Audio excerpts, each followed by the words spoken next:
Unfortunately, says Hunt, Na Wang did not continue to improve. By late morning, he started to deteriorate again.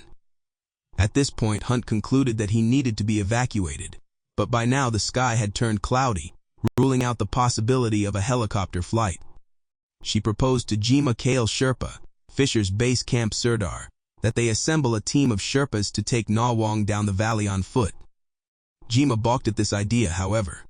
According to Hunt, the Sirdar was adamant that Na Wang didn't have HAPE or any other form of altitude illness, but rather was suffering from gastric, the Nepali term for stomachache, and that an evacuation was unnecessary. Hunt persuaded Jima to allow 2 Sherpas to help her escort Na Wang to a lower elevation.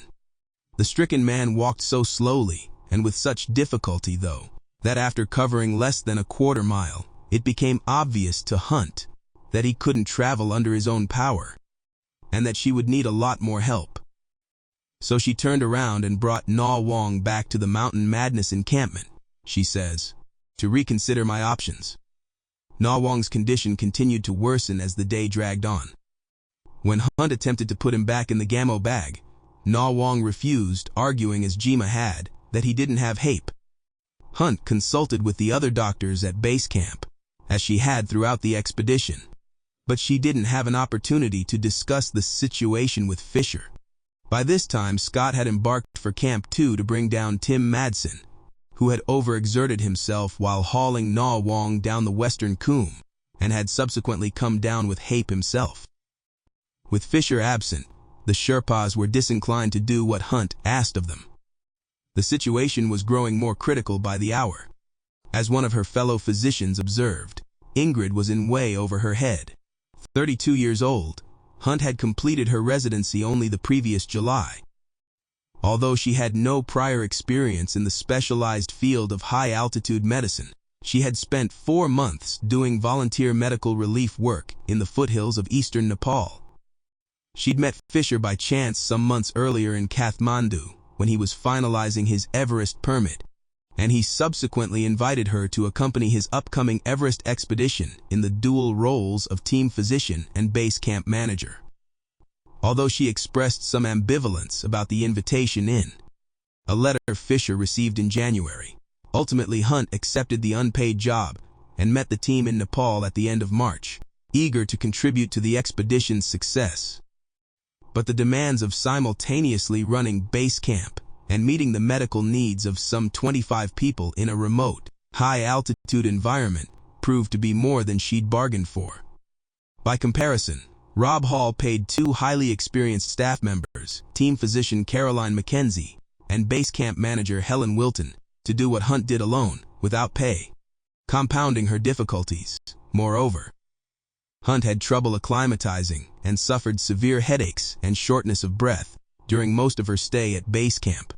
Tuesday evening, after the evacuation was aborted and Na Wang returned to base camp, the Sherpa grew increasingly sick, partly because both he and Jima stubbornly confounded Hunt's efforts to treat him, continuing to insist that he didn't have HAPE.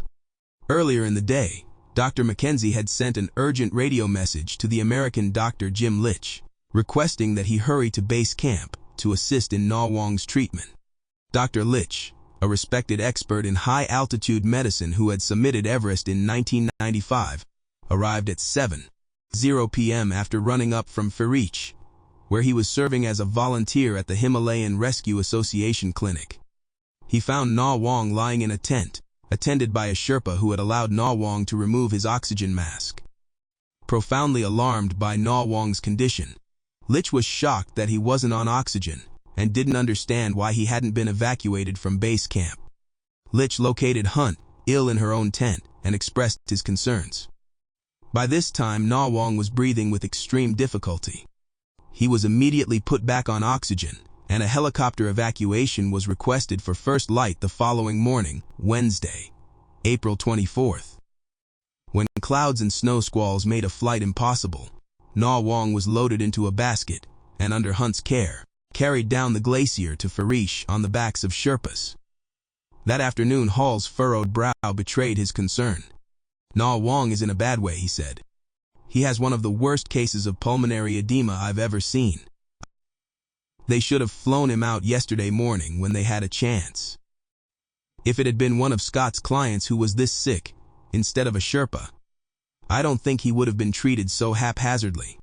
By the time they get Na Wong down to Farish, it may be too late to save him. When the sick Sherpa arrived in Farish Wednesday evening, after a 9-hour journey from base camp, his condition continued its downward spiral. Despite the fact that he had been kept on bottled oxygen and was now at 14,000 feet, an elevation not substantially higher than the village where he'd spent most of his life. Perplexed, Hunt decided to put him inside the pressurized Gamo bag, which was set up in a lodge adjacent to the HRA clinic. Unable to grasp the potential benefits of the inflatable chamber and terrified of it, Na Wong asked that a Buddhist Lama be summoned. Before consenting to being zipped into its claustrophobic interior, he requested that prayer books be placed in the bag with him. For the Gamo bag to function properly, an attendant must continuously inject fresh air into the chamber with a foot pump. 2 Sherpas took turns at the pump, while an exhausted Hunt monitored Na Wong's condition through a plastic window at the head of the bag. Around 8 p.m., one of the Sherpas, Jita, noticed that Na Wong was frothing at the mouth and had apparently stopped breathing. Hunt immediately tore open the bag and determined that he had gone into cardiac arrest, apparently after aspirating on some vomit. As she commenced cardiopulmonary resuscitation, she yelled for Dr. Larry Silver, one of the volunteers staffing the HRA clinic, who was in the next room. I got there in a few seconds. Silver recalls, Na Wong's skin looked blue.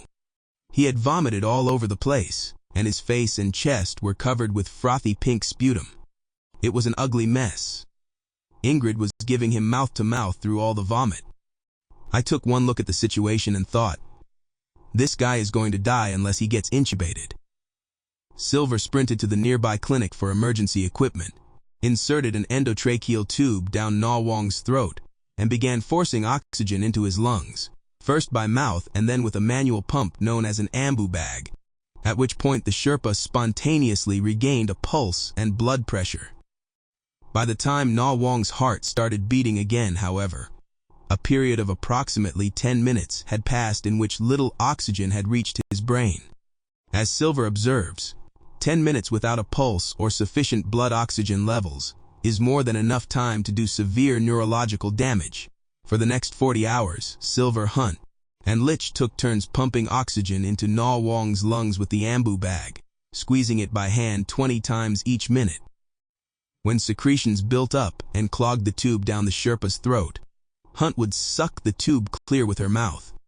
Finally, on Friday, April 26th, the weather improved enough to allow a helicopter evacuation, and Na Wong was flown to a hospital in Kathmandu, but he did not recover.